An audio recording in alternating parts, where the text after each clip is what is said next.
Assalamualaikum warahmatullahi wabarakatuh. Ikhwan pendidik seprofesi dengan saya, berhati-hatilah di dalam mengambil kebijakan atau membuat regulasi di sekolah. Jika kita kebetulan diberikan tugas tambahan, maka regulasi apapun yang dibuat di sekolah, kita harus merujuk kepada aturan-aturan atau regulasi yang diturunkan oleh pemerintah pusat maupun oleh pemerintah daerah. Kadang-kadang kita melupakan hal ini atau kita merasa sederhana, lalu kita turunkan regulasi, kita turunkan kebijakan, ternyata regulasi sekolah itu bertentangan dengan regulasi pemerintah pusat maupun pemerintah daerah. Nah, ini bisa berakibat fatal.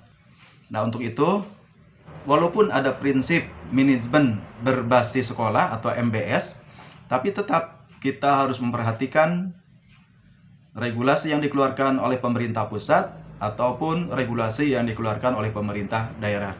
Karena kalau tidak, akibatnya bisa menjadi fatal, seperti yang terjadi di sebuah sekolah di Padang, Sumatera Barat sebagai berikut.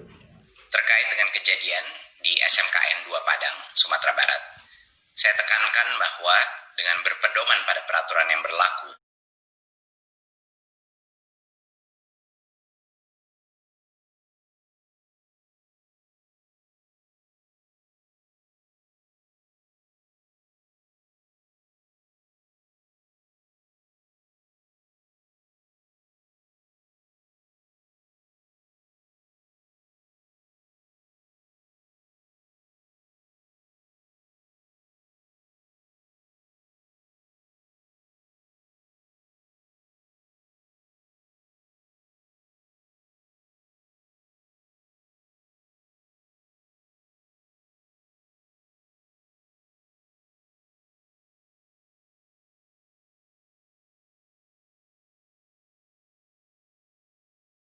Ikhwan pendidik, kita memang di sekolah itu disibukkan dengan tugas-tugas keguruan.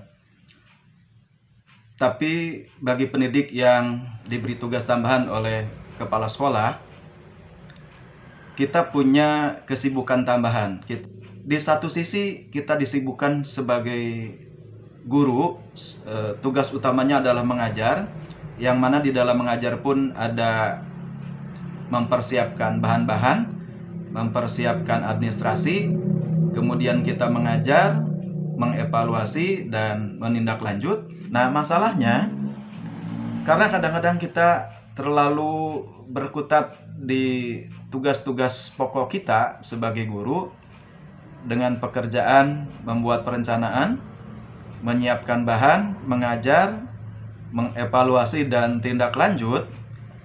Tugas-tugas tambahan kita tidak terlalu terfokuskan. Kadang-kadang tugas-tugas tambahan kita tidak terfokuskan dalam sisi atau pada sisi melihat regulasi-regulasi yang ada, regulasi-regulasi yang dikeluarkan.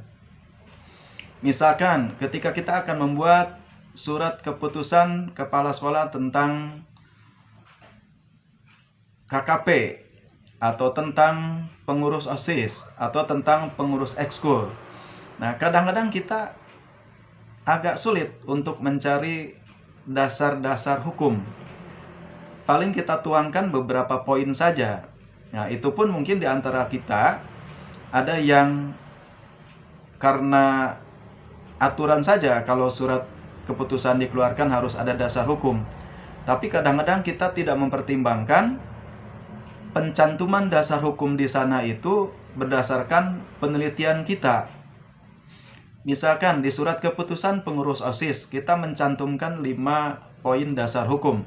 Nah, mestinya 5 poin dasar hukum ini dicantumkan betul-betul sesuai kebutuhan dengan SK yang kita keluarkan. Apa sih aturan-aturan yang terkait dengan pengurus OSIS? Nah, maka dasar hukum yang terkait dengan itu yang mestinya kita cantumkan di sana. Kemudian babnya, pasalnya, dan ayat serta poin-poinnya kita baca. Jangan-jangan SK yang kita keluarkan bertentangan dengan dasar hukum yang kita cantumkan itu. Nah, dengan demikian teman-teman, walaupun kita punya kesibukan sebagai guru, lalu kita diberi tugas tambahan, mau tidak mau kita harus mempelajari regulasi yang ada. Jangan sampai pada saat kita membuat regulasi, misalnya surat keputusan, lalu kita mencantumkan dasar hukumnya tertulis ada. Cuma sayangnya dasar hukum itu tidak dipelajari, tidak dilihat, hanya kita cantumkan saja. Ternyata setelah surat keputusan dikeluarkan, dalamnya bertentangan dengan dasar hukum yang kita cantumkan itu. Nah, ini jangan sampai terjadi. Maka pelajarilah dasar-dasar hukum, regulasi-regulasi yang dikeluarkan oleh pemerintah pusat atau pemerintah daerah, atau bahkan instansi-instansi lain. Karena kalau tidak, sekali lagi akibatnya akan fatal. Maka sekolah tidak boleh sama sekali membuat peraturan atau himbauan kepada peserta didik untuk menggunakan model pakaian kekhususan agama tertentu sebagai pakaian seragam sekolah, apalagi jika tidak sesuai dengan agama atau kepercayaan peserta didik. Hal tersebut merupakan bentuk intoleransi atas keberagamaan, sehingga bukan saja melanggar peraturan undang-undang, melainkan juga nilai-nilai Pancasila dan kebinekaan. Untuk itu pemerintah tidak akan mentolerir guru dan kepala sekolah yang melakukan pelanggaran dalam bentuk intoleransi tersebut. Ya, mudah-mudahan pengalaman pahit teman kita di Padang, Sumatera Barat ini tidak terjadi lagi kepada kita. Ayo, mari kita sama-sama belajar, mempelajari dan menyukai, menyenangi, membaca regulasi yang dikeluarkan oleh pemerintah pusat, oleh pemerintah provinsi atau instansi lain yang berkaitan dengan kegiatan kita atau dengan regulasi yang akan kita keluarkan, yang akan sekolah keluarkan.